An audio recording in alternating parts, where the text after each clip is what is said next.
Ai, Jesus.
Sejam todos bem-vindos, meus irmãos. Graça e paz da parte do nosso Senhor e Salvador Jesus Cristo. Amém? Vamos dar início à nossa escola dominical. Quero convidar você a abrir o teu livro, tua Bíblia, no livro de Mateus, o Evangelho de Mateus, capítulo 6. Graça e paz, Dona Léo, seu Hernani, né, Tawane, Dandara, um beijo para todos vocês, meus amados. Abra a tua Bíblia aí no livro de Mateus, vamos dar início à nossa escola dominical. Sempre pedindo, meus irmãos, minhas irmãs, para que você já vá compartilhando também essa live. Importante para a gente conseguir alcançar, né, outras pessoas. Vai acessando aí, deixa eu tirar o som.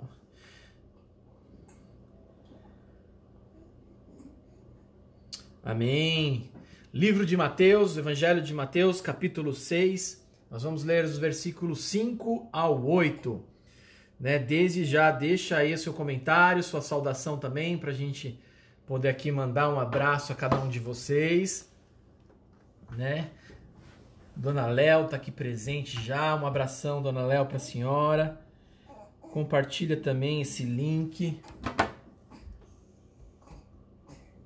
A Valzinha, graça e paz, Valzinha. Bom dia. Que dia maravilhoso o Senhor fez, amém? Deixa eu compartilhar aqui também.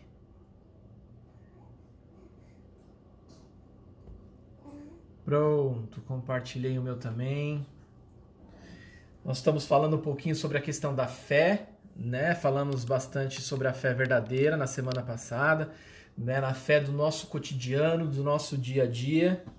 Vamos dar continuidade, né? A trabalhar um pouquinho da fé e agora a fé na vida prática, a fé na questão da oração, né? Da intimidade e da oração, na qual é gerada.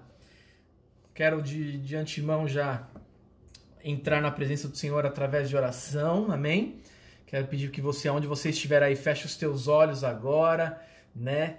Para você que está entrando agora, livro de Mateus, capítulo 6, versículos 5 ao 8. Enquanto você vai procurando aí também, né? Se você já achou, feche os teus olhos e vamos consagrar esse tempo ao nosso Deus. Pai, nós te rendemos graças, Senhor, por essa oportunidade que o Senhor tem nos dado de estar aqui mais uma vez, ó Pai amado, para crescermos na Tua Palavra, para estudarmos a Tua Palavra, Senhor, para nos colocar na posição, Senhor, onde a Tua Palavra, Senhor, Pai amado, nos alimenta, Senhor. Mais, ó Pai, do que o alimento, Senhor, que nós precisamos, o alimento, Pai, que todo dia nós temos que prover, Senhor, a Tua palavra é mais importante do que ele, Pai. Porque a Tua palavra alimenta, Senhor, o Espírito, Pai amado. A Tua palavra é aquele que vivifica, Pai amado, em nós, Senhor, Pai amado, as Tuas verdades. É aquela, Pai amado, que é capaz, Senhor, de redarguir, Pai amado, de corrigir, Pai, em nossas vidas, aquilo que precisa ser corrigido.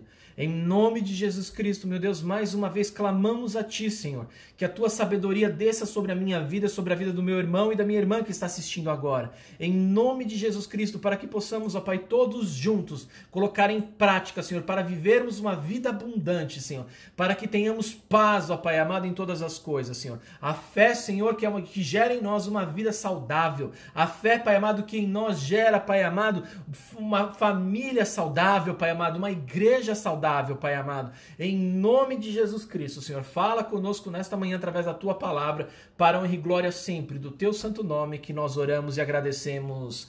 Amém, amém e amém. Né, Dona Léo, já cumprimentei, a Valzinha, seu Hernani, a paz, bom dia, meu irmão. Samira, bom dia, graça e paz, tudo bem? Livro de Mateus, Evangelho de Mateus, capítulo 6, nós vamos ler dos versículos 5 ao 8. É um texto super conhecido, mas eu quero chamar a atenção aqui para alguns pontos desse texto, né? Então pega seu caderninho aí, ou pega a sua caneta para você rabiscar aí, depois anotar na tua Bíblia, amém? Não é pecado não, fica tranquilo que não é pecado, né? Mas eu tenho certeza que vai ser um tempo realmente, né, da gente crescer hoje em entendimento. Vamos ler, irmãos. Evangelho de Mateus, capítulo 6, dos versículos 5 ao 8. E quando orarem, não sejam como os hipócritas, que gostam de orar em pé nas sinagogas e nos cantos das praças, para serem vistos pelos outros. Em verdade lhes digo que eles já receberam a sua recompensa. Mas, ao orar, entre no seu quarto e, fechada a porta, ore ao seu pai que está em secreto. E o seu pai, que vem em secreto, lhe dará recompensa. E orando, não usem vãs repetições como os gentios, porque eles pensam que por muito falar serão ouvidos. Não sejam, portanto, como eles, porque o Pai de vocês sabe o que vocês precisam antes mesmo de lhe pedirem. Amém? Glória a Deus, louvado seja o Senhor. Irmãos, é importante você anotar que nós vamos tirar alguns tesouros dessa passagem aqui. Viver a fé, igreja, em meio aos desafios, né, e às distrações da vida, pode não ser muito fácil, né? Mas Deus estabeleceu um caminho pelo qual nós podemos nos relacionar com Ele, né, e assim crescer em fé, né, a fim de recebermos força e sabedoria. As mulheres tiveram uma palavra ontem sobre a questão da sabedoria. No Sermão do Monte, né, Jesus ensina princípios importantes, né, sobre esta prática tão essencial para a nossa comunhão com o Pai. E é isso que nós vamos estudar hoje. Ele vai falar sobre a questão da oração. A oração, igreja, é um tema importante no ministério de Jesus. Né? A gente pode evidenciar não somente pelo seu ensino, mas também pela prática que ele dá. Jesus passava muito tempo orando, né? Muito tempo caminhando, estando entre a multidão, e muito tempo em oração. Né? Uma vez eu já até fiz uma pregação, você deve se lembrar, que eu falei da quietude, né, onde o Senhor se retirava de todos, né, para ter aquele momento a sós com o Pai. No chamado Sermão do Monte, então, igreja, Jesus fala da oração num contexto maior, né, alertando sobre o exercício da justiça que não deve ser praticada para receber glória de pessoas ou chamar a atenção para si mesmo.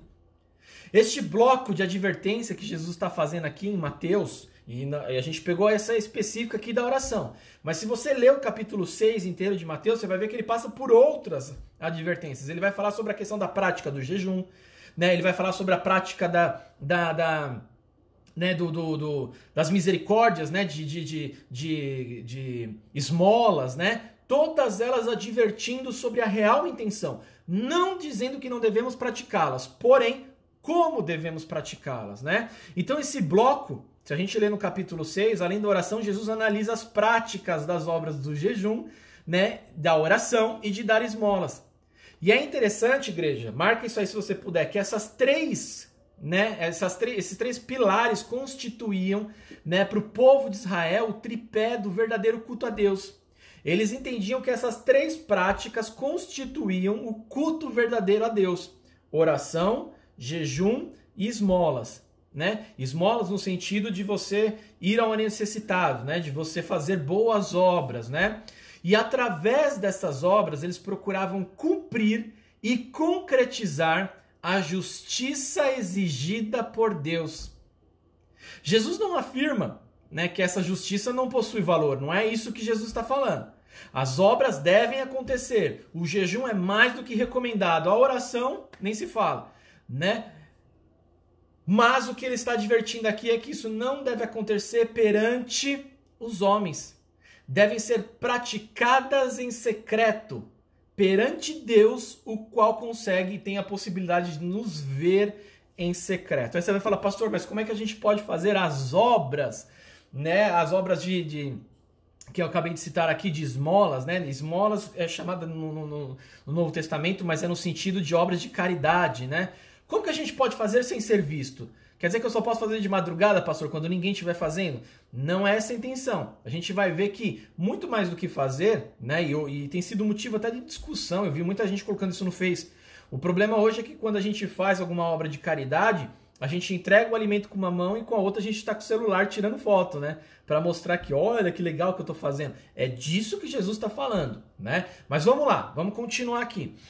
Especificamente, igreja, sobre oração, né, chamam a atenção em Mateus 6, que nós lemos o texto agora, dos 5 a 8, alguns aspectos importantes. Marca aí, são 3 aspectos que eu quero dividir com você. Muito importante você prestar atenção nisso.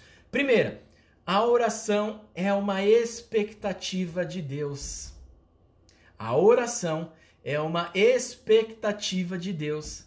Jesus disse, quando orares, tá lá no capítulo 5, no versículo 5, e quando orarem.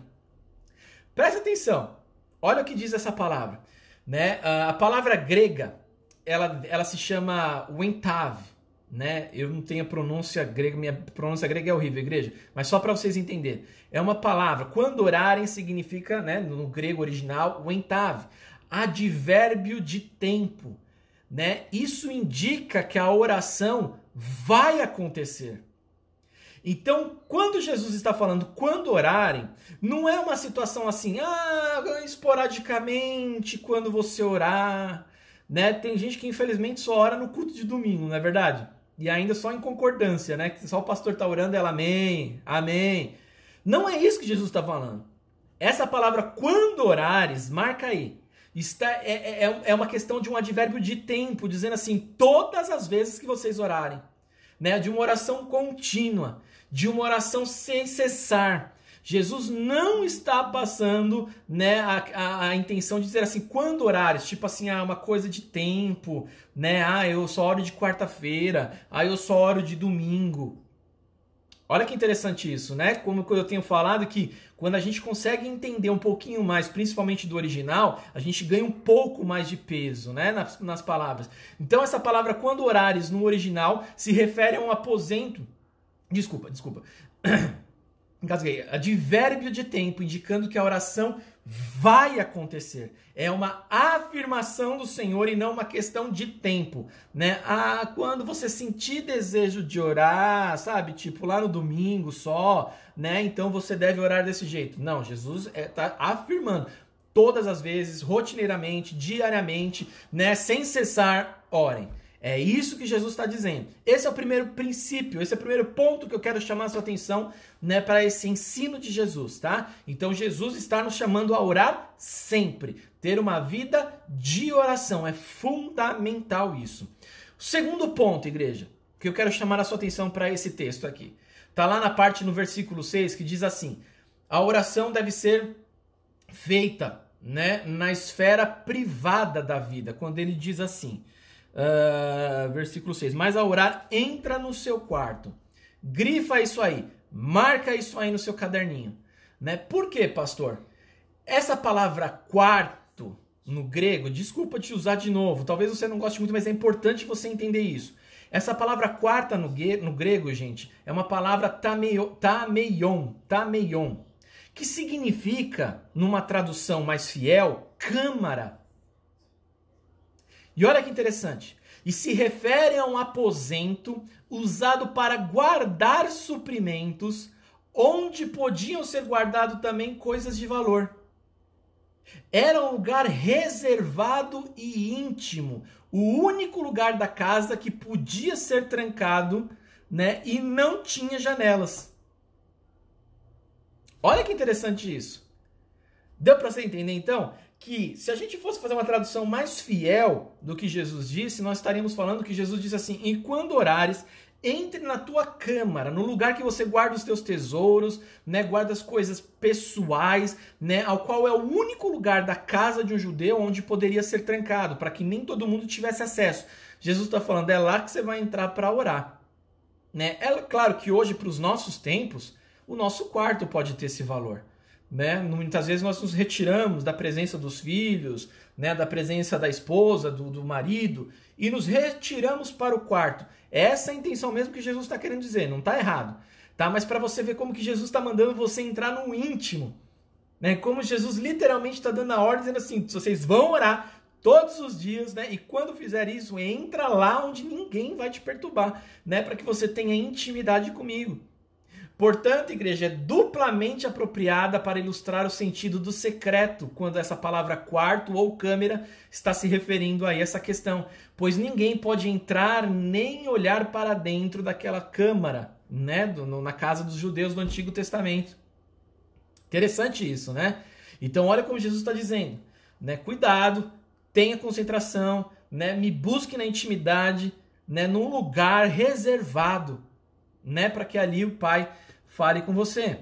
Com a palavra da oração em local oculto, porém, Jesus jamais quis dizer, presta atenção nisso, igreja, Jesus jamais quis dizer que seus discípulos somente poderiam orar na câmara, poderiam orar somente num quartinho. Jesus não está dizendo isso também. Jesus não interditou a oração comunitária na sinagoga, de jeito nenhum. Jesus não está dizendo, agora então vocês não vão mais orar lá na sinagoga, não vão mais se juntar e vão orar. Não é isso que Jesus está dizendo. Né? Muito pelo contrário. Ele próprio costumava ir à sinagoga. Né? O contraponto aqui que Jesus está dizendo é valorizar aquilo que não é mostrado diante das pessoas. Não é feito para aparecer. O mesmo conceito, né, que a gente está trabalhando nesse texto serve para a questão de quando orares, vocês vão orar sempre, né? Vocês vão orar todos os dias, porém não é para aparecer aos homens. É isso que Jesus está querendo nos dizer. Né? Numa linguagem que nós usaríamos hoje, a gente pode dizer assim, pois estava sendo feita a prática das pessoas religiosas da época. Né? Jesus está condenando a oração feita com vaidade, com ostentação, né? Com falsidade. É isso que Jesus está condenando. Né? Quero ler de novo para você isso, para você que se quiser anotar. Jesus está condenando a oração feita com vaidade, com ostentação, com falsidade. Por isso ele diz, busque o teu lugar secreto para orar. Busque a câmara da tua casa. Busque o teu quarto. Né? Para que você não caia no erro, né? de ser visto pelos outros e aquilo que gerar em você, né, uma coisa tipo de, olha, eu sou o espiritual, né, eu sou o santarrão, eu sou... Não, vai no teu quarto, né, até para que você não seja tentado sobre essas coisas, amém? Isso numa questão individual. Jesus não está negando a questão da oração em família, Jesus não está orando na questão da oração comunitária em igreja, não é isso, ele está falando de uma questão de postura diante da oração, tá bom?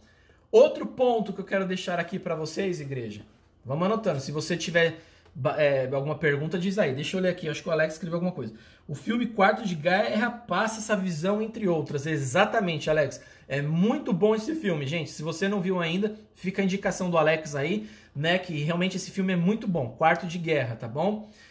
Só um adendo agora que me veio aqui, né, a casa de Wesley, para vocês terem uma ideia, lá no século XVIII, né, dentro do seu quarto tinha um quadrado, sei lá, né, me fugiu o nome agora, onde diz que os joelhos de Wesley, naquele lugar, né, afundaram ali o piso, né, para vocês terem uma ideia.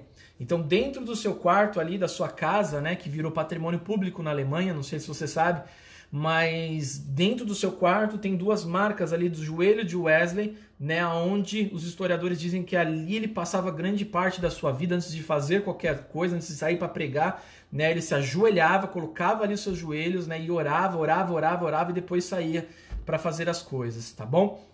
Terceiro ponto que me chama atenção nesse texto, que eu quero compartilhar com vocês: orar não é repetir palavras sem significado pessoal. Vamos repetir os outros pontos? Só para a gente não perder aqui.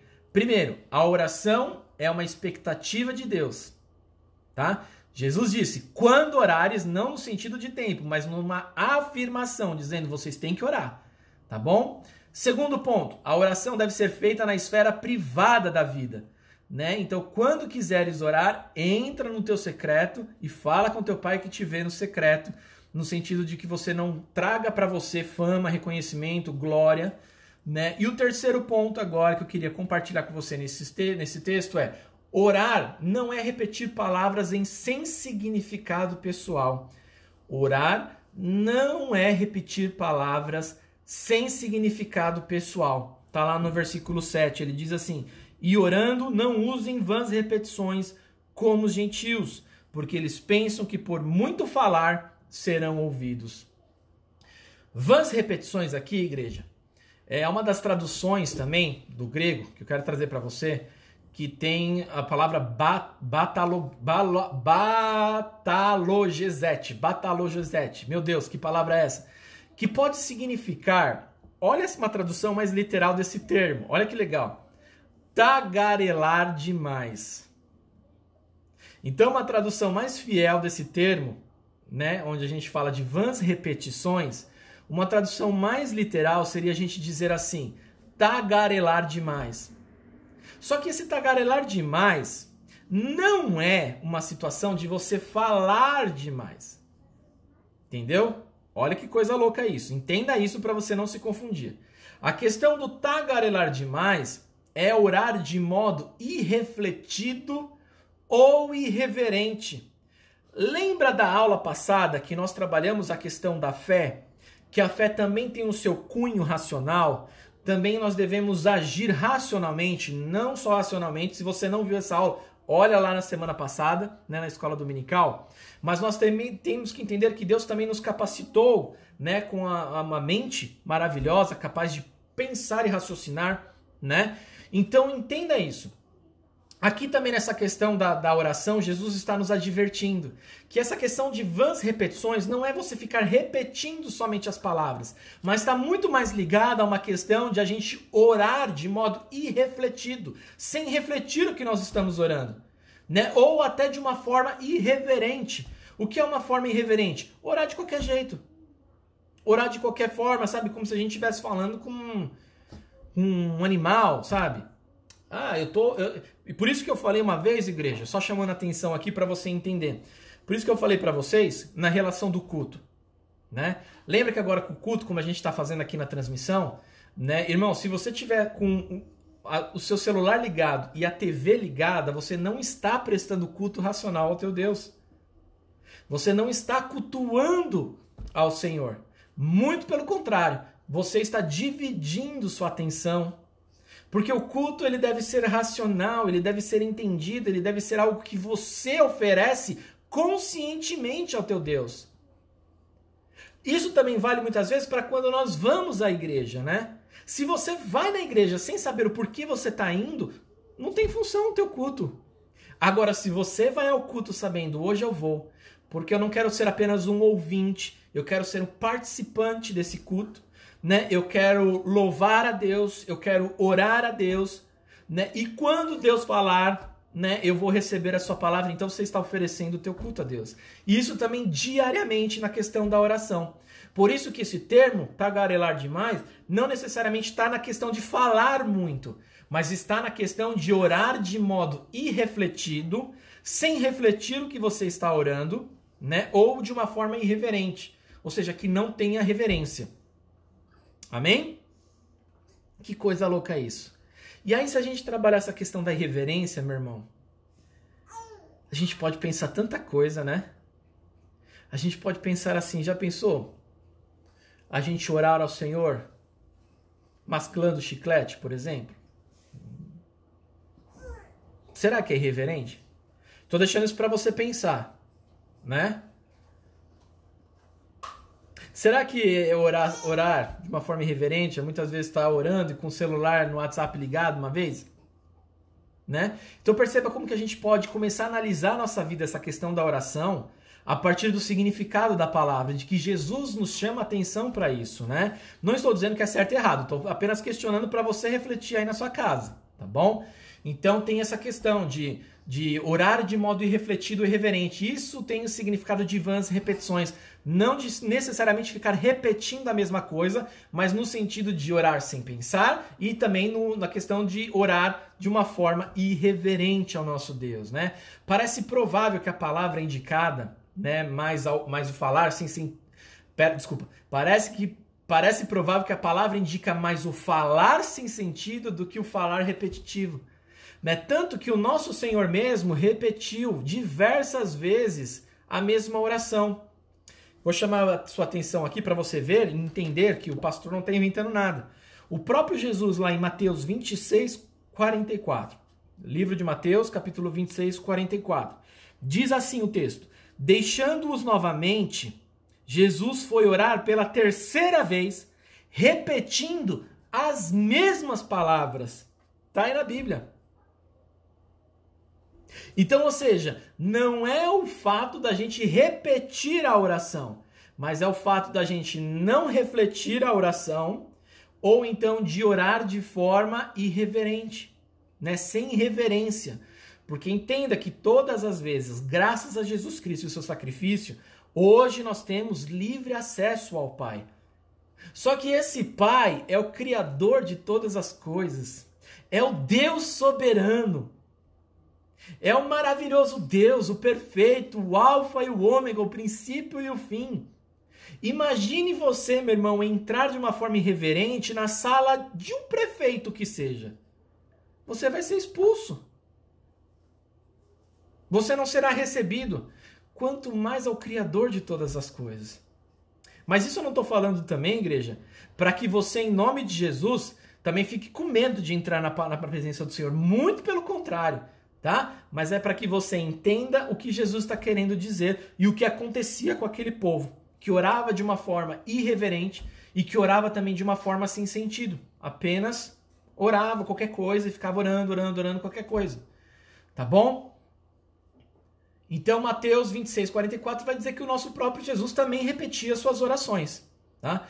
Portanto, a ênfase deverá ser dada a vãs, ou seja, as coisas fúteis, as coisas, né, irreverentes, as coisas impensadas, né, que eu acabei de citar, né, irrefletido, desculpa, né, antes que há repetições. Então, a nossa preocupação de vãs repetições deve ser antes nas coisas vãs do que necessariamente nas questões das repetições das nossas orações. Eu já vi gente falando assim: pastor, quer dizer então que eu não devo orar, porque eu já orei uma vez para Deus converter minha família. Quer dizer então que se eu orar todos os dias por eles, Deus vai considerar umas vãs repetições? Tá vendo, meu irmão, como a palavra, quando ela é aplicada, quando ela é explicada, quando ela é ensinada, ela gera vida? Jesus não está dizendo isso, muito pelo contrário.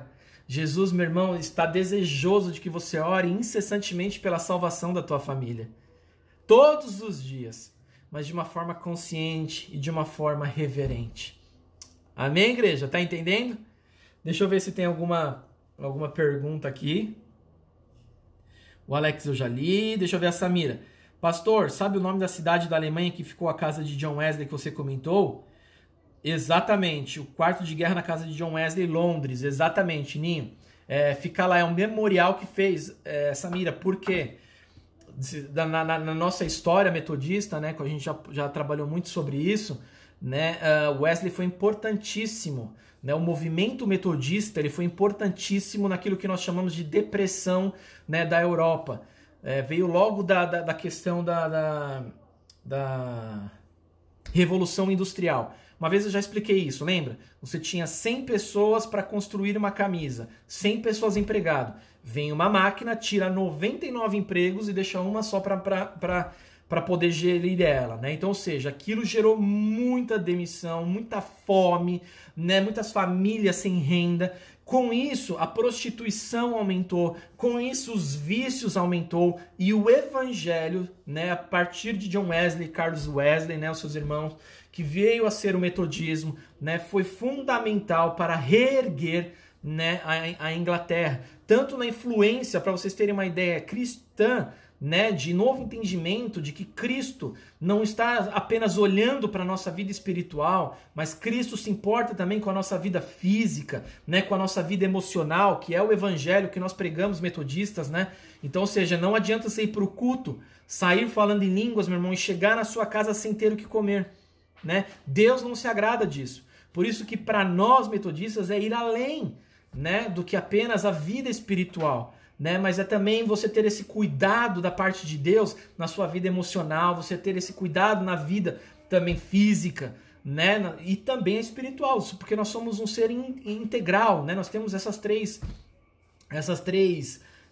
partes, né? Que foi o próprio Deus que criou.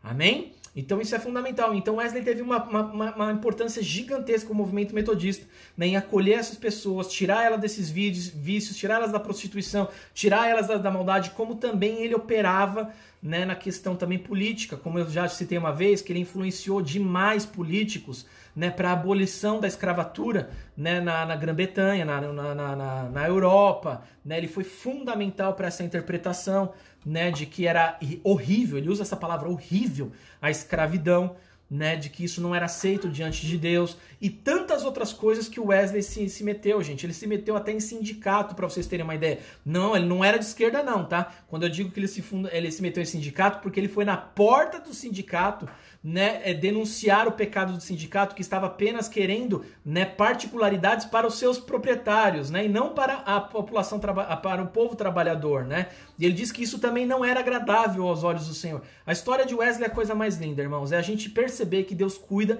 de tudo. E aí, então, Samira, só para terminar esse adendo que eu estou fazendo aqui na nossa aula hoje, né, existem vários e vários pontos dentro da própria Alemanha, dentro da Inglaterra, né, que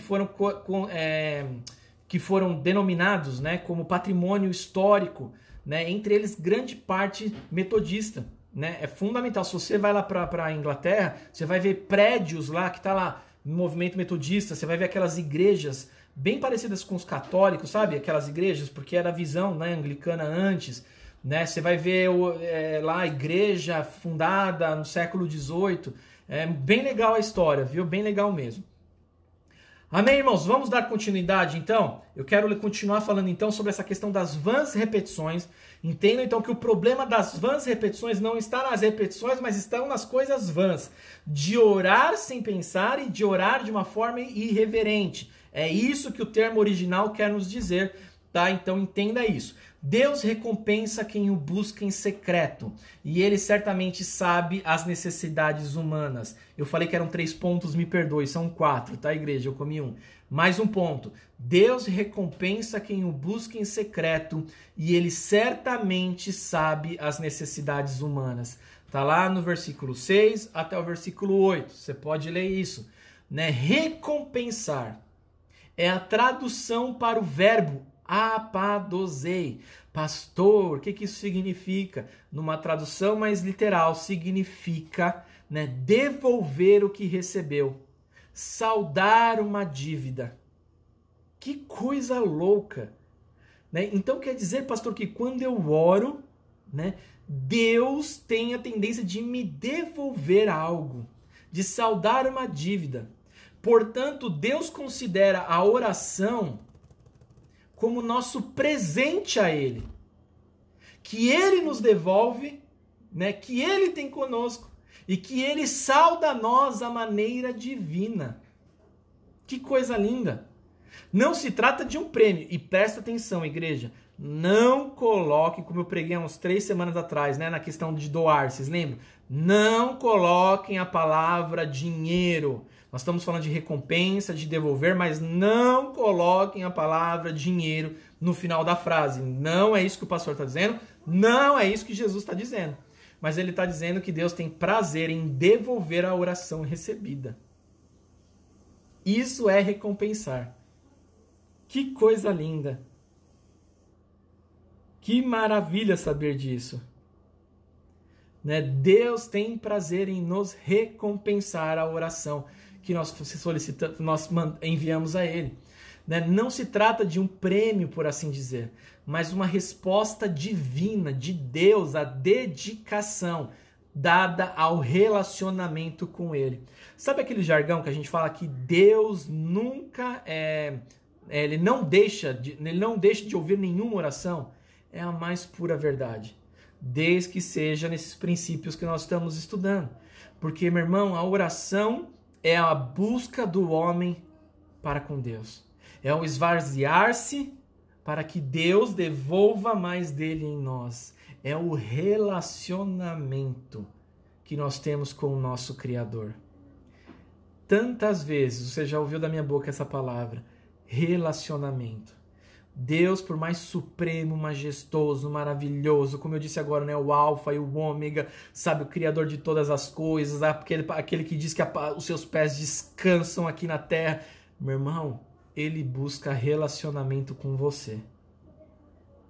Pastor, mas eu sou tão pequeno. Pastor, mas eu sou tão insignificante. Pastor, mas eu sou tão pecador. É com você. Esse Deus busca um relacionamento com você através da oração. E por isso que Jesus, a encarnação do Deus vivo nessa terra, diz, né, que Ele é recompensador para aqueles que o buscam. Ou seja, Ele devolve, Ele salda uma dívida. Você está compreendendo, igreja? Se estiver compreendendo, eu vou tomar um copo d'água, minha garganta está seca, mas dá um glória a Deus aí, diz amém aí alguma coisa para eu ver que você está entendendo, amém?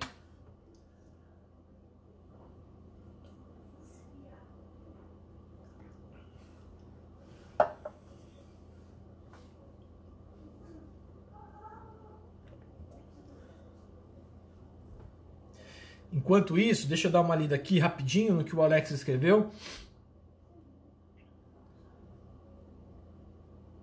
Sim, não é mentira, Alex. Isso é verdade, está relatado na biografia de Billy Graham.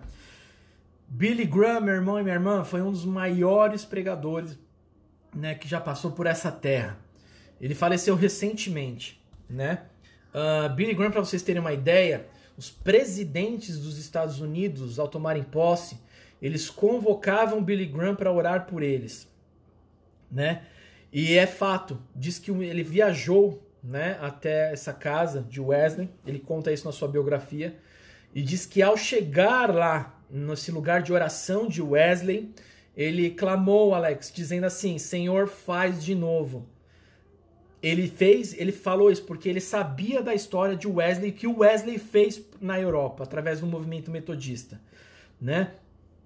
Então a oração de Billy Graham foi exatamente essa. Ele disse: Senhor, faz de novo. E olha o que o Senhor fez com a vida desse americano, daquele jovem americano, o que ele se transformou, né? Essa foi a oração de Billy Graham, não é lenda, isso é verdade, está na biografia de Billy Graham, viu, Alex? Obrigado por trazer essa curiosidade também, viu? E a oração dele foi essa. Ele diz que ele orou ao Senhor: faz de novo, né? E o Senhor usou a vida desse homem, né, para chegar a tantas e tantas nações como ele fez, né, como aconteceu com a vida dele. Amém? Amém. Vocês estão entendendo? Glória a Deus. Louvado seja o Senhor. Esses 4 pontos, então, né, nesse texto que temos que chamar a atenção para que a gente não caia em falsos ensinos ou até se confunda, né, nesses ensinamentos, tá bom? Eu quero ler de novo com vocês rapidamente aqui, tá? Sem ser repetitivo. A primeira, né? A oração é uma expectativa de Deus, né? Quando ele disse assim: e quando orardes, não era uma questão de que, quando você tiver tempo, mas é uma afirmação, é uma questão de tempo. Jesus disse assim: vocês têm que orar, e todas as vezes que vocês orarem, vocês orem desse jeito, né? Segundo ponto, a oração deve estar na esfera privada da vida, né? Não para a glória humana, não para que seja visto pelos homens. Por isso, nesse sentido, ele diz: então entra no teu quarto, no lugar mais secreto, e fala com teu pai, né? Terceira coisa, orar não é repetir palavras sem significado pessoal, aquela parte de vãs repetições, né?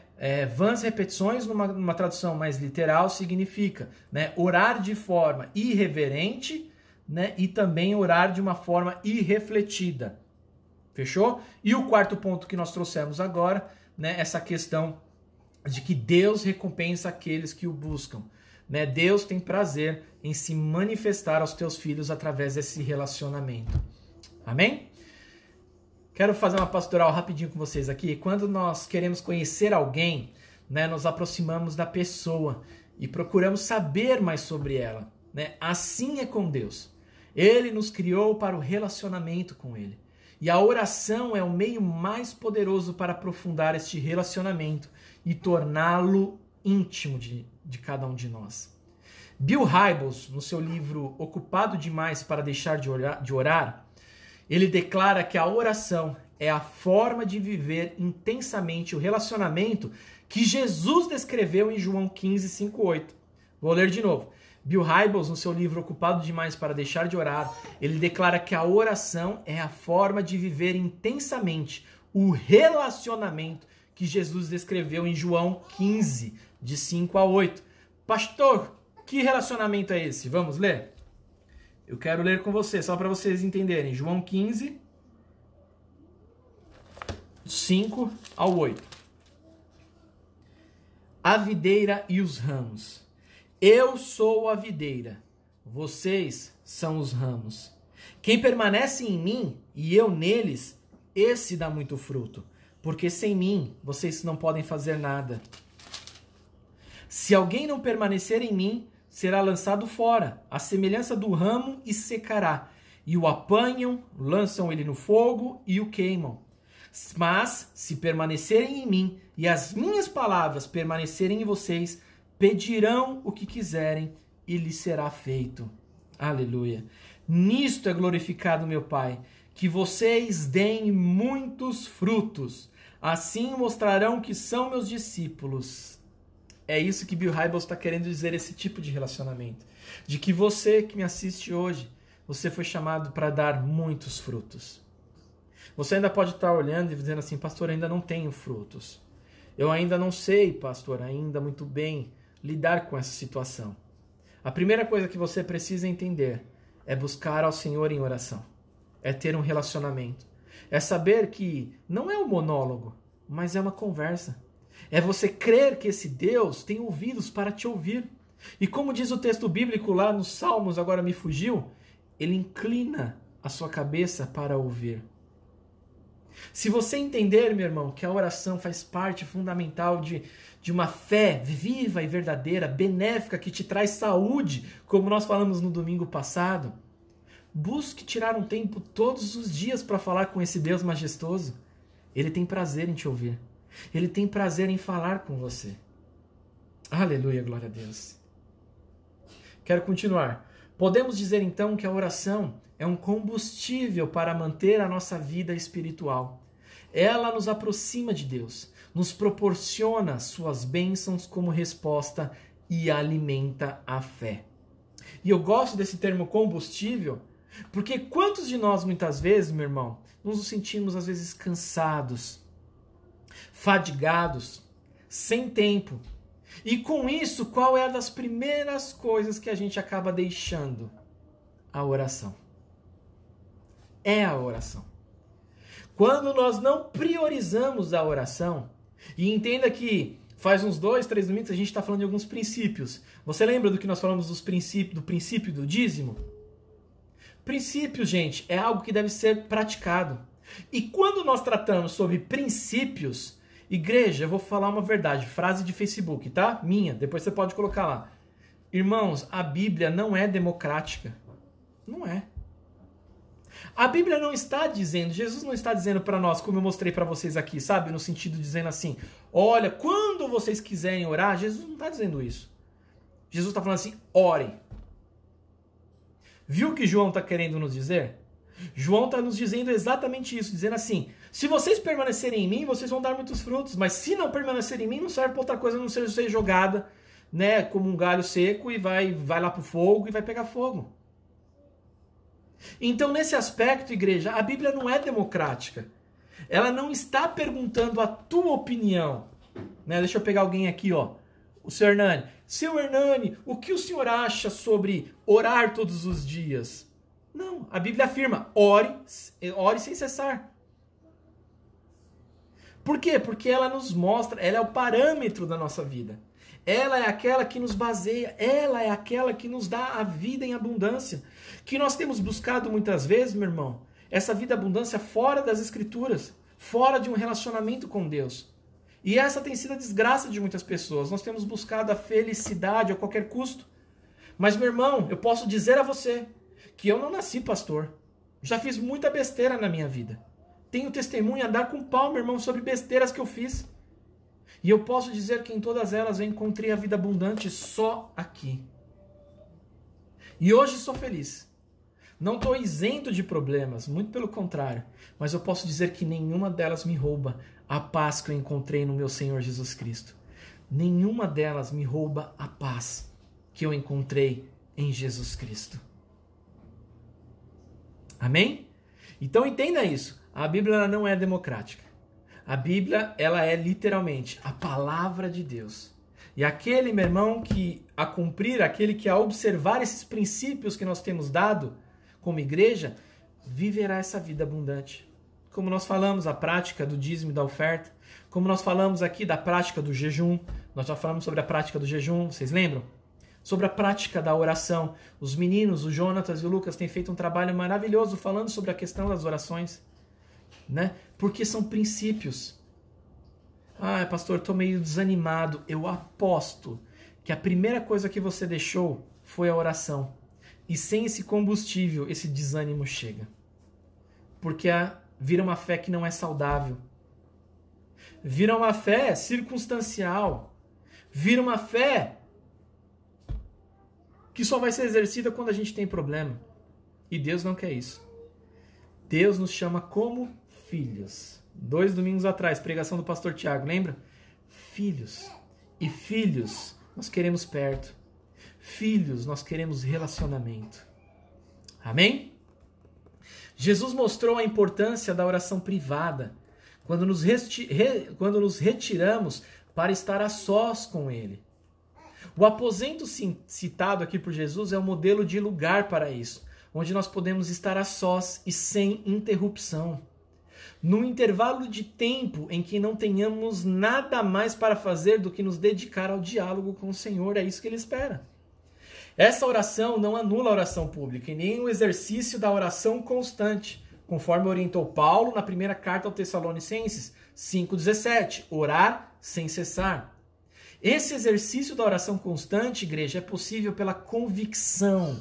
Convicção. Lembra da fé que nós tratamos antes? Lembra daquelas 2 palavrinhas que nós citamos lá de Hebreus 11? Uma delas qual que era? Convicção. Este exercício da oração constante é possível pela convicção da presença de Deus conosco em todo tempo e em todo lugar. Que coisa linda! Nesse sentido, orar sem cessar é envolver o Senhor em todos os nossos assuntos, em todos os nossos afazeres e em todas as nossas decisões. Como meio para desenvolver um relacionamento, e por que não dizer desenvolver uma amizade com Deus, a oração tem de ultrapassar o nível apenas das petições, apenas de quando nós pedimos a Ele, e mesmo das repetições vazias. Não é que não podemos usar orações prontas, né? Muitas vezes a gente tem orações prontas e modelos de orações, pois o próprio Jesus nos ofereceu um modelo de oração. Na continuação desse mesmo texto do capítulo 6, Jesus oferece um modelo de oração para nós. Mas ao orar, Deus espera a espontaneidade. Ou, seguindo o modelo, nós precisamos voltar o nosso pensamento a Deus com sinceridade. Aleluia. A hipocrisia foi condenada por Jesus, assim como as motivações erradas do coração dos judeus. Deus sabe tudo a nosso respeito, então não precisamos e nem podemos fazer média, usando palavras que não representam aquilo que a gente sente. Irmãos, eu costumo dizer, né, e nada contra, se você tem um vocabulário mais rebuscado, amém. Mas se você não tem, meu irmão, Deus não espere que você entre na presença dele. Ó excelentíssimo, grandioso e maravilhoso, excelso Criador de todas as coisas, Senhor Jesus. Não. O que Deus espera é sinceridade na sua oração. Talvez você fale até nós vai, nós foi. E Deus vai te ouvir do mesmo jeito. Porque o que Ele espera? Sinceridade de coração. Deus não precisa que a gente faça média com eles. Não adianta, igreja, ter o coração tomado de medo e dizer, Senhor, tenho coragem suficiente. Não, Ele sabe que você está com medo. Nós podemos confessar honestamente os nossos medos, as nossas dúvidas, os nossos conflitos, na certeza de que Deus sabe e, mais do que isso, de que Ele nos ama apesar de todas as nossas dificuldades. Maravilha, que coisa linda. Reconhecer o poder de Deus, igreja, para mudar qualquer circunstância ou disposição do coração. Deixa eu ver que oração. Estamos acabando. Hebreus 11, capítulo 11, versículo 6, alerta de que quem se aproxima de Deus deve crer que Ele existe e recompensa, a mesma palavra usada por Jesus aqui, os que o buscam. Tiago 1, capítulo 1, versículo 6, afirma que é preciso pedir com fé. Muitas pessoas recomendam começar as orações com declarações de adoração. Você já viu isso? E essa é uma boa prática, mas não visa agradar a Deus ou bajular a Deus. Não. Se for por isso, então nem começa. Mas a adoração em nossa oração exalta o nome do Senhor. Traz também consciência de quem Ele é e do seu poder. Assim, a nossa mente e o nosso coração são guiados à confiança quando vamos pedir algo. Quando oramos a Deus, igreja, nós precisamos limpar o coração. Jesus, ao ensinar a oração do Pai Nosso, Ele falou da necessidade de perdoarmos as outras pessoas para sermos perdoados e perdoadas. Esse é um aspecto da limpeza do coração que precisamos. O outro é confessar nossas falhas e erros diante de ações e pensamentos contrários aos propósitos divinos. Olha o que o profeta Isaías declarou. As iniquidades de vocês fazem separação entre você e o seu Deus. Assim, a confissão deve fazer parte da nossa prática da oração diária, e não somente quando nos reunimos na igreja. Há um caminho, igreja, de profundidade no relacionamento com Deus. E este começa com a oração. Orar ajuda a nos situarmos diante de Deus e das circunstâncias e nos ajuda a fortalecer a nossa fé. Manter uma vida de oração exige disposição e disciplina. Disposição e disciplina. E aqui a palavra disciplina, eu quero usar essa palavra justamente ao oposto do que nós estudamos lá na frente. Lembra as vãs repetições? Se a gente faz orações de uma forma irreverente, nós precisamos aprender a orar ao Senhor com disciplina. Disposição e disciplina. O resultado é a alegria que brota da convicção, do amor e da presença daquele que prometeu estar conosco até a consumação dos séculos. Ele nos desafia, igreja, a aprofundar nesta prática e na intimidade de nosso relacionamento com Ele. Em nome de Jesus Cristo, creia nisso, viva isso como um princípio na tua vida. Você crê? Você tem essa certeza na tua vida?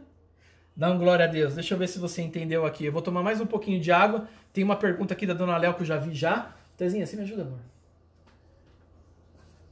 Se você entendeu isso aí, diz amém aí, meu irmão. Diz que você compreendeu. Pastor, alguma coisa que eu perdi, assiste de novo. Assiste de novo essa escola dominical. Né? Durante a tua semana, sabe? Quando você estiver fazendo alguma coisa na tua casa, bota lá para ouvir de novo. Né, meu irmão? Pratique esses princípios e você vai viver uma vida abundante. Você não vai depender, meu irmão, de relacionamentos com pessoas. Você vai depender do relacionamento com seu Deus. E a partir daí, Deus vai trabalhar na tua vida. Glória a Deus.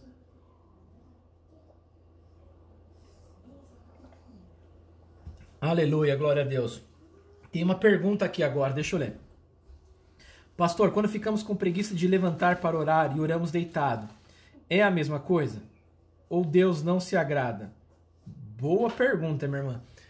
Eu vou falar uma coisa com experiência, que eu já abandonei há muito tempo. Eu não oro mais deitado, irmãos. Porque assim, você deve, muito provavelmente, Dona Léo, né, e quem nos ouve também deve ter o mesmo problema. De um dia muito complicado, de um dia onde você chega cansado muitas vezes. Irmãos, particularmente eu, Dona Léo, se eu deito para fazer oração, eu durmo. Por isso que eu não tenho mais essa prática, porque eu percebi que eu estava sendo irreverente com Deus, porque eu não completava minhas orações. Né? Agora sim, desde que a senhora esteja com o coração disposto, com a mente, né, como nós olhamos lá, refletindo, não vejo problema. Não é a condição, não é o lugar, não é a forma, né, que a senhora ora ajoelhada, que Deus vai te ouvir mais. Não. Como nós falamos aqui agora, é a sinceridade, é a reverência, né? É a forma refletida que você está orando ao Senhor. Então, de repente, tem pessoas que conseguem até dando cambalhota. Estou brincando, mas estou dando aqui um exemplo. Tem gente que consegue até dando cambalhota. Se está fazendo desse jeito, meu irmão, Deus sabe. Deus vai receber. Agora, é justamente ao contrário. No meu caso, eu não faço. Entendeu? Não faço porque eu durmo, irmão. É batata. Né, ultimamente, o meu dia tem sido tão longo, tão cansativo, que se eu me proponho a orar deitado, eu durmo. Então, nesse sentido, Dona Léo, sim, para mim para mim, tá? Porque eu estou deixando de ser reverente a Deus. Senhor, nosso Deus, nosso Pai, quando eu vou ver, já tá de manhã já. Então, na minha situação, é irreverência. Agora, pode não ser para a senhora. A senhora pode conseguir fazer essa oração deitada sem problema nenhum, tá bom? Porque está muito mais ligado à nossa condição interna para com Deus, né? De não ser visto pelos homens, de não querer glória para os homens, de ter, sabe, né, uma oração refletida, né? De não estar, né, de uma forma também irreverente, de ter o coração puro, tudo isso que nós falamos hoje. Essa é a oração que Deus aceita, é dessa forma que Deus nos aceita, amém? Tem um detalhe importante, eu quero terminar com isso, igreja. Também teve uma vez, pra você ver como que às vezes crendice, né, bate na nossa porta, na questão da oração, né? Não existe, meu irmão, além disso, que a própria palavra nos coloque, que você foi ministrado hoje, não existe, por exemplo, outras coisas que a gente pode dizer que Deus aceita. Os judeus, a prática dos judeus em fazer essas 3 práticas, você lembra? Da oferta, da oração, né, e do jejum, mas que os outros pudessem ver isso, eles achavam que Deus aceitava dessa forma. E Jesus está condenando, falando, não, vocês estão querendo aparecer para homens e o galardão de vocês dos homens já foi dado. Né? Certa vez eu recebi a seguinte pergunta, igreja. Pastor, se eu orar às 3 da manhã, né, Deus vai ouvir minha oração? Porque eu ouvi uma vez um pastor falando que às 3 da manhã a fila é menor de oração. Irmãos,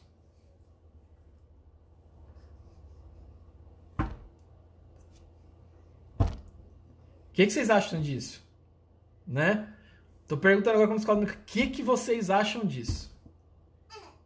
Né? E aí eu respondi para a pessoa e disse assim, minha irmã, entenda, não é o horário. Se a senhora se prontificar a levantar às 3 da manhã para orar, porque você ama esse Deus de uma forma, sabe, consciente, né, de que a senhora está demonstrando a esse Deus que você tem buscado, e a palavra diz que ele é galardoador para recompensar, amém. Ore como um sacrifício, sabe? Ore como uma oferta de amor e gratidão a esse Deus. Agora, se for por essas crendices, eu falei, Deus já rejeitou. Quer dizer, meu irmão, que agora inventaram fila de oração, né? Nesse sentido, sabe? Tipo, não, meio-dia tem muita gente orando, então Deus não vai ouvir. Gente do céu. Isso só mostra isso que nós falamos. Nós não conhecemos o nosso Deus. Nós não conhecemos o nosso Deus. Se a gente acredita nesse tipo de baboseira, né, de babaquice, a gente não acredita no nosso Deus, a gente não conhece o nosso Deus. Agora, se a tua oração de madrugada for uma oferta de amor a esse Deus, né, uma oferta, um desejo que você tem dizendo assim, Pai, eu vou até me sacrificar, vou sacrificar o meu sono porque eu te amo e eu quero te buscar de madrugada. Amém. Ore, Deus aceitará. Agora, se é porque você acha, né, que tem menos gente orando, a fila é menor, meu irmão, esquece. Deus já rejeitou já de antemão. Amém, meus irmãos? Estão aí comigo? Alguma pergunta? Podemos terminar? Ficou claro? Qualquer coisa, dúvida que você tiver, manda aí pergunta aí. Nós estamos aqui para nos ajudar, em nome de Jesus.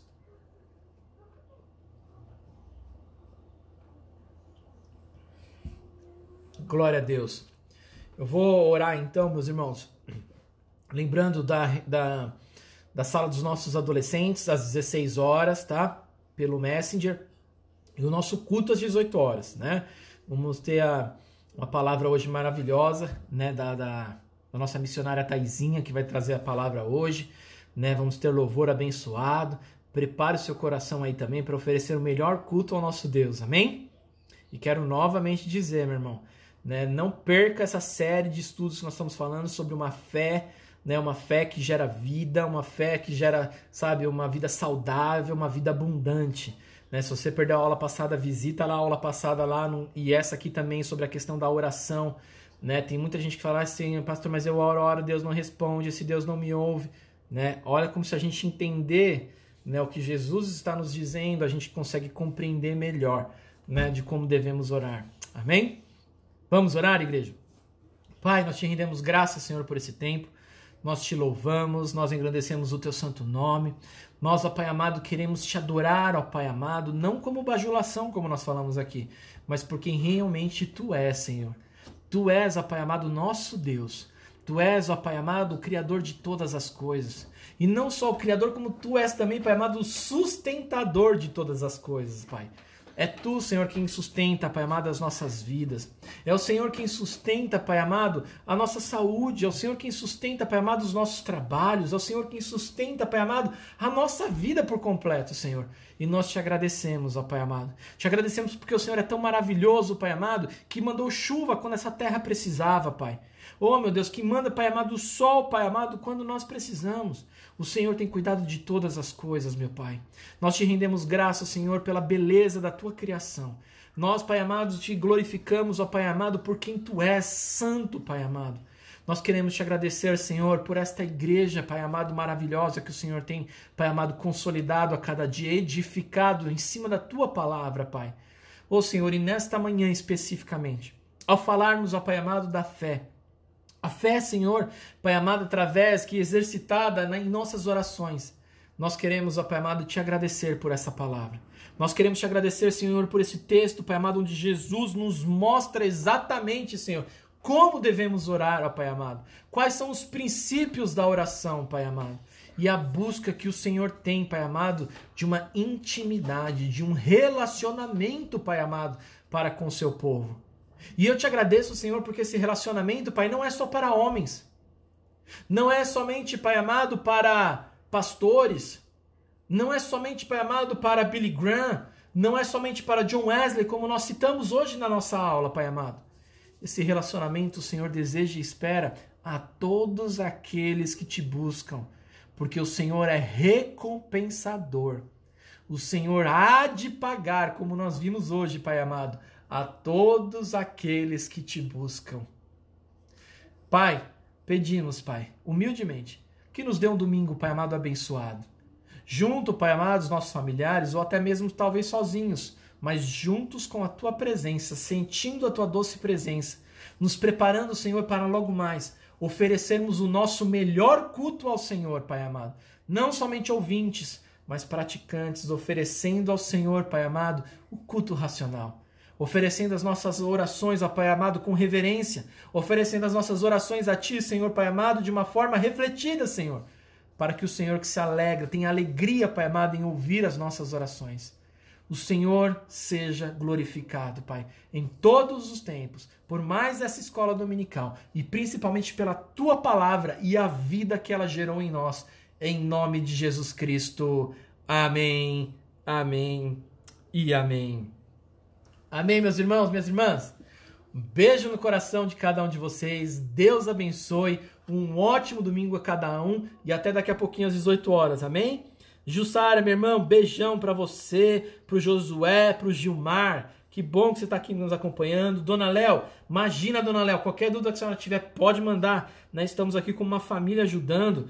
Deixa eu ver quem está mais aqui. Não sei se o meu primo Helder está aí também. Se tiver, um abração, Helder. O Ale, está aí, Ale? Um beijão para você, irmãozão. Seu Hernani, um beijão para você e família. Deixa eu ver quem mais está aqui. O Alex e família, um beijo para cada um de vocês, em nome de Jesus. Irmã Lúcia, um beijo para a senhora. Tá aí, minha linda? Um beijão. Um beijo no coração para cada um de vocês. Deixa eu ver quem mais está aqui. Aleluia. Eu acho que quem escreveu são essas, né? A Valzinha. Irmãos, Deus abençoe. Um ótimo domingo. Ninho, meu irmãozão, um beijão para você, Yasmin. Fica com Deus, cara. Um beijão para cada um de vocês, né? Deus abençoe. Um ótimo domingo e fiquem todos na presença desse Deus maravilhoso. Ore, ore e ore. Deus quer falar com você, Deus quer se envolver com você, em nome de Jesus Cristo, amém.